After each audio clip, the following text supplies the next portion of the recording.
Welcome back to ECW 2006. This is episode number 16 of CyberSlam, and it begins with Rob Van Dam, who will feature in tonight's main event, and Sabu arriving at the building, getting out of a car.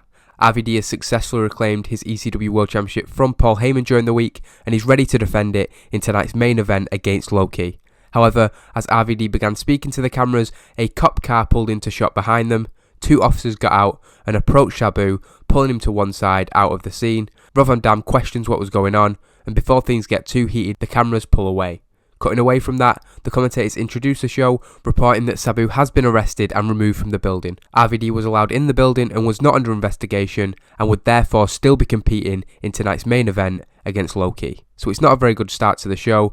Sabu's struggling to follow a script, even though I'm not sure he spoke, so I probably should have just done him on overness. That probably would have helped. Nonetheless, it's not a great start to the show, but hopefully we can improve throughout the night. That's much better, a 59C from Paul Heyman. We head over to the ECW backdrop.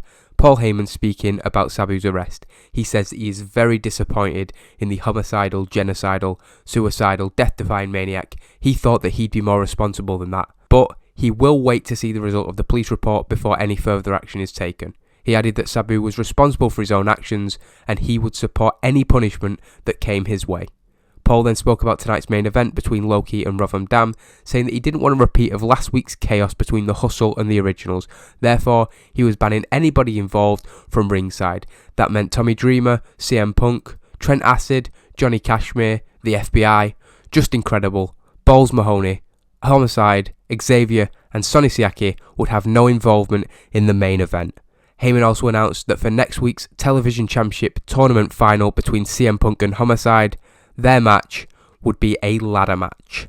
Going into the first match of the night, that newly formed trio, C.W. Anderson, Steve Corino and Stevie Richards, pick up a victory in a poor match over Just Incredible, Trent Acid and Johnny Kashmere in 8 minutes 2, when Steve Corino defeats Just Incredible. This was just a match to get over that new group. Kashmere and Acid have been booked pretty well since they came into ECW. Just Incredible hasn't. He takes the fall, and it's just about that group showing that they're backhanded heels, cheating throughout the match and doing enough to get the victory. One decent performance there from Steve Corino, the rest around 30, so understandably it was a poor match.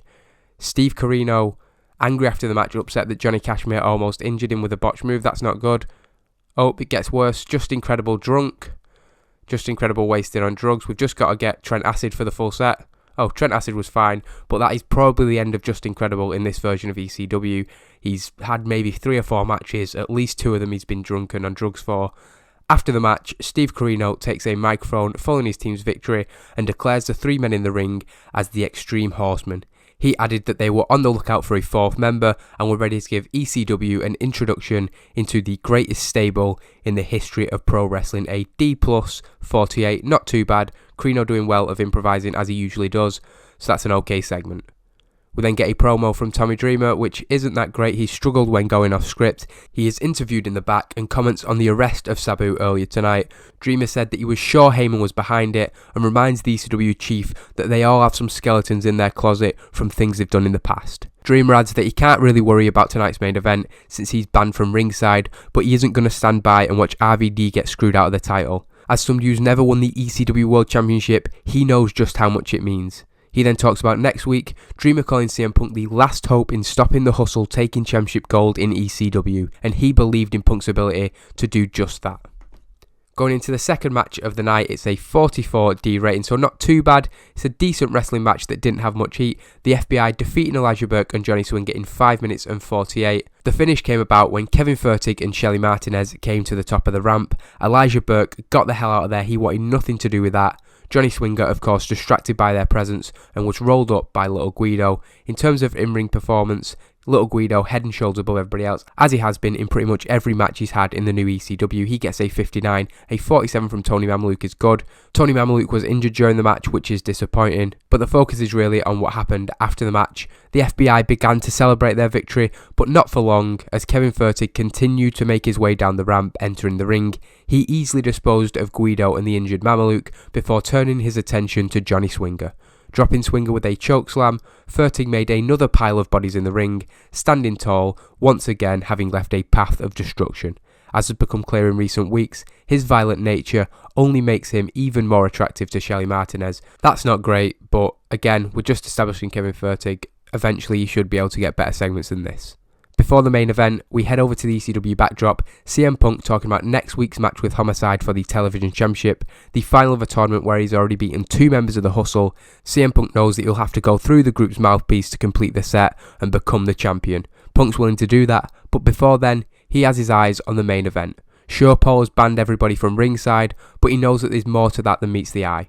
Whatever happens tonight, if Hustle try and get involved, CM Punk knows there's a bunch of guys who have got Rob Van Dam's back. CM Punk doing well, working the crowd, a 58 C- rating going into the main event. Hopefully this can get a C. I'm expecting good things from the two of them. A C61, that's fairly good. A good wrestling and decent reaction. So again, I could have made this even better by getting the crowd up, but I'm not the best at that. Rob Van Dam defeating Low-Ki in 18 minutes 33 by pinfall with a 5-star frog splash. It wasn't plain sailing for him. Despite that long list of names being barred from ringside, the personal security of Paul Heyman did get involved. The 2 men coming down with pretty much a free reign to take out Rob Van Dam, considering that everybody else was banned from ringside, or so they thought. Brent Albright came out, the man who was screwed out of the television tournament by Hustle last week. He came down to the ring with a steel chair, attacking those 2 men. He swung on both of them, dropping them down. This meant that Low-Ki was left all alone to fight Rob Van Dam, and there was not much he could do when the world champion hit a 5-star frog splash to make the second defence of his championship. After the match, Rob Van Dam has his arm raised in the ring. He nods towards Brent Albright, who clearly doesn't want any of the praise. Instead, Albright puts his head down and walks to the back, barely a recognition that he'd stopped Low-Ki from stealing the title from Rob Van Dam. The personal security team then regroup on the outside, Paul Heyman coming out to the top of the stage to berate them. His plan, of course, backfiring due to their inability to get the job done. The chief of ECW continuing to berate them. He was not happy. Rob Van Dam, on the other hand, celebrated his victory in front of his hometown crowd in Battle Creek, Michigan.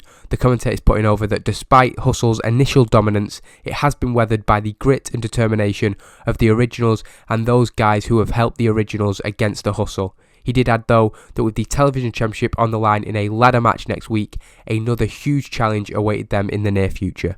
CM Punk v Homicide would main event next week, but for now, the focus at the end of CyberSlam was Rob Van Dam's celebration. He jumped into the crowd, his hometown crowd, to end the show.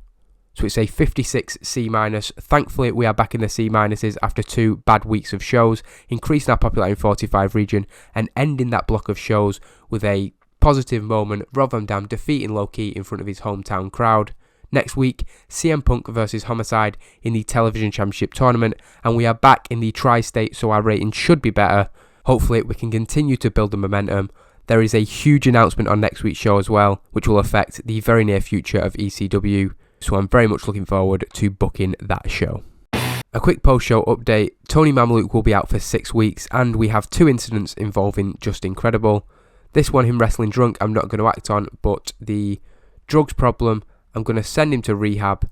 He's unhappy, but he's going to have to deal with it. I don't know what else we can do. Can we suspend him as well? Yeah, he's suspended and he's in rehab. And he'll be back in 8 months, so that's pretty much the end of his contract.